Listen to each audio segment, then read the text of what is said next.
When you're 16, the idea of having the house to yourself is very exciting. It wasn't the first time I'd been left alone, but it was the first time I'd had the place to myself for the entire day. My parents had plans out of town, and I thought it was the perfect opportunity to enjoy the simple things like playing video games on my computer all day and eating whatever I wanted. Before they left, my mom, who has always been a worrier, gave me a lengthy speech about the dangers of opening the door to strangers. I rolled my eyes, knowing that I had heard this many times before, and responded with a simple, "Okay, Mom." The morning started smoothly enough. I was making myself breakfast when the chime of the doorbell brought me to a halt. It was weird. My parents were clear that no one was expected to visit.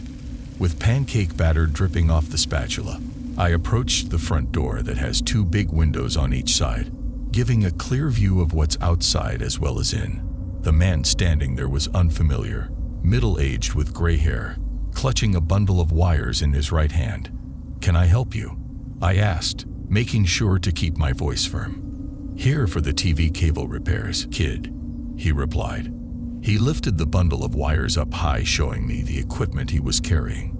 I couldn't help but think, why so many wires? Does he already know that I'm alone? If he tried to break in, where would I escape? Were the windows secure? "Sorry, my parents aren't home," I answered back, hoping my response would make him back off. But then, I realized I messed up by letting him know I was all alone. I noticed him quickly peek over my shoulder as if he was double-checking something. Shortly after, I heard him ask, "Mind if I wait?" My heart started racing.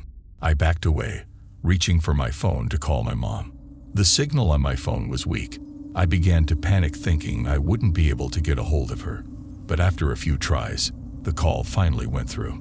I made sure while I was trying to get in contact with my mom, I never took my eyes off the man. To my horror, he took a step closer to one of the windows, as if he was trying to see every detail inside the house. When my mom finally answered, her voice was almost overtaken by static, but I could make out, "Hello, honey?" "There's a man here, ringing the bell. Says he's from the cable company." I rushed to say what I had to, hoping she'd understand despite the bad connection. There was a pause before her voice came in clear. "Do not open the door. Stay away from it." And then the line went dead. I saw the man lingered outside on the patio, his shadow stretching across the porch. He seemed to be talking to himself, or maybe someone on an earpiece. Then, out of nowhere, he started laughing. I remained in the living room, watching his every move. My muscles screamed from the tension, but I dared not move. Finally, after what felt like hours but was more likely 15 agonizing minutes, he left. My legs gave out and I collapsed onto the couch, overwhelmed with relief. When my family returned, they found me in the living room, wrapped in a blanket, every door and window securely locked. I recounted the day's incidents, my voice still shaky hours later. Later, we would find out that there were no cable issues in the neighborhood, and no company had dispatched any technician to our area that day. I never dared to stay home alone again. Even when I was with my family, every time the doorbell rang, I couldn't shake off the cold feeling deep inside. It was like a constant reminder of the day I was truly all by myself. The small town I lived in had always been quiet and peaceful. My wife, Lisa, and I had just moved into an old house near her hospital, where she worked night shifts. The house was built in 1929. It was a beautiful 2-story house with spacious rooms and a big backyard. We knew little of the history that lurked within its walls. One night, while Lisa was working her graveyard shift, I decided to binge watch my favorite TV show. I grabbed some snacks from the kitchen, settled into our living room, and tried to get comfortable. The light emitting from the TV and the faint streetlights outside were all that illuminated the living room. Out of nowhere, I got the feeling that someone was watching me. I tried shaking it off, reminding myself that I was alone. In the corner of my eye, I saw a flicker of movement that went towards the bedroom.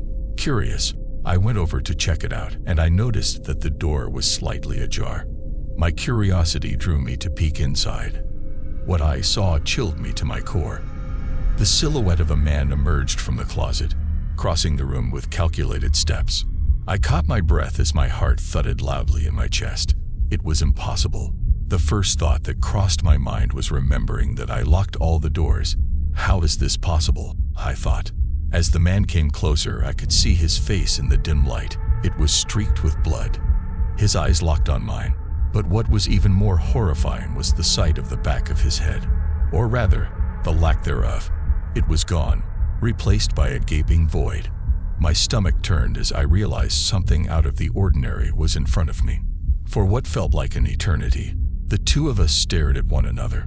Then, as abruptly as he had appeared, the man turned and vanished into the closet. Snapping back to reality, and with a surge of adrenaline propelling me forward, I entered the bedroom.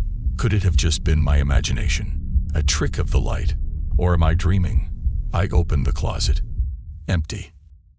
As I surveyed the room, trying to make sense of what I had just seen, I gazed up toward the ceiling, my eyes fixed on a small hole, maybe an inch or two in diameter. I'd meant to patch it up weeks ago, thinking it was simply the result of wear and tear. But now, as I looked at it again after that terrifying sight, it took on a more ominous significance. The following day, still shaken, I decided to do some research on the house, so I went to my computer. In the search bar, I typed my address followed by the word death. There it was, a link to a news article that implied the death of a man at my address. I clicked on the link with hesitation, not sure I'd want to see any further. As I read the article, it mentioned a man named Peter who had rented the place roughly a decade ago. He was a man battling depression who isolated himself from the outside world. When detectives arrived at the scene, a note was left on the nightstand that expressed his ever-growing loneliness and grief that he could no longer bear. The man had taken his own life in the bedroom. The small hole in the ceiling was a macabre reminder of that tragic event. I couldn't stay in the house any longer, knowing what had occurred there. I immediately called for my wife to look at what I had just found. She too was shocked and concerned. With her in my arms, Lisa shared something with me that she too had felt a peculiar presence in the house. She described how one night she got out of bed late to use the bathroom, and she thought she saw someone standing by our bedroom window. When she looked again, there was no one there. She had been too embarrassed to tell me what she thought she saw. It was then the haunting realization was clear. We weren't the only occupants. We moved out shortly after, finding a new place away from the haunting memories of that house. Lisa and I often talk about our experiences, reminding each other of the importance of listening to our instincts and respecting the past. But sometimes, when I'm all alone late at night, I wonder if Peter still walks the halls of that old house, forever trapped between worlds, seeking peace he could never find in his own life. This happened to me a few years ago. I was stuck at home after I injured myself at work, a freak accident that left me with a broken ankle. I bundled up on my couch, feeling sorry for myself. The Lord of the Rings playing on the TV, the cozy hum of the film, coupled with the haze of pain medication I'd taken, made everything around me feel distant, and I found myself drifting off to sleep. Suddenly, I snapped awake when I heard a loud boom. The sound was so aggressive that it scared the hell out of me. My first instinct was to think it came from outside the house. I tried to jump on my feet, only to be reminded painfully of the injury that's been keeping me stuck at home. I was trying to find where the source of the sound came from, but the pain in my leg and the persistent throbbing made it challenging for me. I finally managed to hobble my way to the window. I remember my heart was pounding, keeping pace with the frantic car alarm that was tearing through the silence of the street. I wasn't ready for what I was about to see.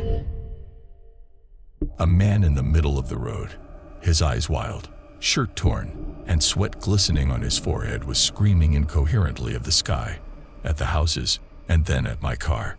To my horror, out of nowhere, he began headbutting it. Even with my racing heart and shaking hands, I was somehow able to dial 911. The operator's calm voice was a stark contrast to the chaos taking place outside. Police are on their way, she assured me. I hung up the phone and peered out again. Slowly, his head turned to me, his eyes locking onto mine. There was something deeply unsettling in his gaze, anger and pain. After a while, I decided to check my doors and windows to ensure they were locked. I could hear him, even from deep inside my house, his ranting occasionally interrupted by another impact against my car or another object outside. But what worried me the most was how quiet things would get between his bouts of rage. It must have been a couple of minutes of silence before I heard faint scratches on my front door. My dog whimpered beside me, her tail tucked between her legs. She was never a good guard dog. Then a slow knock on the door followed by the rattling of the doorknob echoed through my home. It was clear he was trying to get in. At the same time, I heard the police sirens in the distance, and I felt a wave of relief wash over me. But the man's knocking grew more frantic and more desperate. It was as if the approaching sirens were driving him to a frenzied state. The knocking suddenly stopped, and then there was the sound of glass breaking. I knew that was the entryway window and that he was inside my house. I could hear his heavy footsteps making their way towards me. I considered hiding, but where? My leg made escape impossible. So I decided to brace myself, ready to defend my home with every ounce of strength I had left. Before he could advance on me, the front door was kicked open. The shouts of police officers filled my home, and I caught a final glimpse of the man. He was now barely a few feet away from me, his eyes still locked onto mine. However, they were no longer wild but full of regret and a deep sadness. As the officers took him away, it was mentioned that they had been looking for him for quite some time. He was a local man, known to the police for his manic episodes. He'd been treated in the mental institute just outside of town and had escaped. That night, in his manic state, he'd seen my car and fixated on it, eventually leading him to my home. I remember the neighbors came to check on me, expressing their relief and asking me if I needed help with anything. The police were also sympathetic, making sure I felt safe before leaving. That night, as I tried to sleep, every creak of the house, every gust of wind made me jump. The memory of that man's stare, his desperation, and the haunting lunacy in his eyes would remain with me forever.